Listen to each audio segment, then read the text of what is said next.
Graduates, families, and friends, it is my pleasure to introduce to you the commencement speaker, Mayor Antonio Villaraigosa.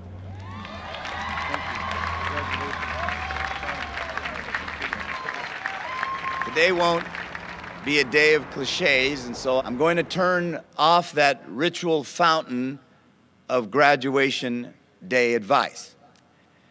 I know these graduates probably aren't at all eager to have a 53-year-old politician telling them how they ought to live their lives. If anything, parents, I'd say to you, it is we who should be seeking advice from them. We're going to need their help solving the problems we've created. And these graduates know that we can no longer hide from the truth of our obligations to one another. And it's these graduates who are going to tell us whether the American dream is a prologue to a dimmer national drama. We're going to need these graduates to keep the dream alive. We are the future generation of America. Or at least that's what we're told, over and over again. Growing up, we've been convinced to think that things like politics, religion, race, and racial identity polarize us to the point where dialogue and compromise are believed to be pointless. In school, we look at our country like this, but now we look at it like this. You're a Democrat or a Republican, red or blue, religious or secular, pro-amnesty or pro-deportation, rich or poor, young and naive or old and cynical. This is America.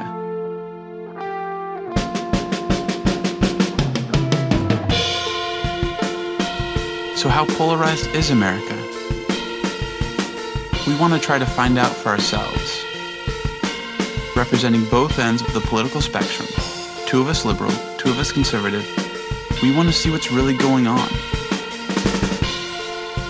We've decided to travel from coast to coast in a cramped minivan to talk to people from all over the country and find out what they believe about our country and why they believe it. We have no idea what we're going to find out, but we're going to do the one thing that no one else seems to be interested in. We're going to ask people questions, and we're going to listen to their answers.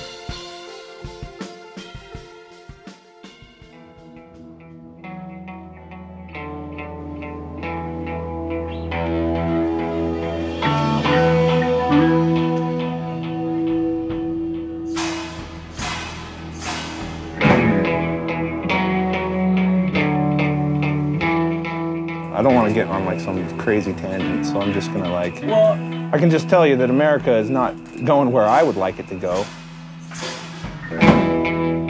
Well, I think that it's just gonna get worse and worse and worse. I don't see any outcome. I don't think anybody could really, if there's anybody that could do that, they'd probably be trying, you know. And if they are, then they're not doing a very good job. Right now in the world, I think it's really, really bad. I don't know what's going on, but it's really bad. To fix America? Yeah, it doesn't. How do you fix America? So many things going on, like you wonder what's going to happen in 20 years or 40 years or 100 years. We're having a disaster the way we're going right now. Seriously, I mean, this is a point I'll tell that to anybody that wants to talk about. As big as the problem is, I can't really see any sort of outcome that would, you know, that we could all walk away from. People, you know, have latched onto this idea that these people in this area only think this way and these people in this area only think that way. But it's definitely not an easy thing to be in a country that doesn't have like a set language, a set religion, a set culture, a set appearance. Is America united? Not currently. Has it been in the past? Sure. Honestly, I have never seen the country as divisive politically as it is now. Like, and you can't just say, like, oh, a Democrat's going to do better or a Republican's going to do better. I would just vote against Republican. I mean, so I'd probably go Democrat. I'm from Buffalo. They were all Democrats. I'm a right-wing Republican. I consider myself a moderate, but in this district, I'm so left-wing, it's just scary. We've had advantages, and there have been some disadvantages that have come over the years. I'm not really a conservative, but I'm not a total liberal either. People who are way extreme are dividing themselves. I believe 80% of Americans are within a very small divide of how things might need to be done.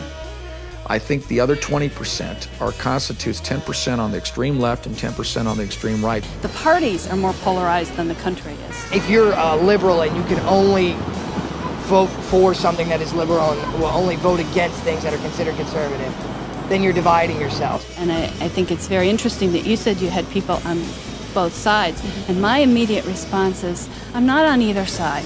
I'm in the middle, and nobody is serving me. Our brain needs categories. We need to put people into categories and things into categories. That's a snake, that's a rock, that's a tree. He's a liberal, she's a conservative, and that guy's a nut. You know?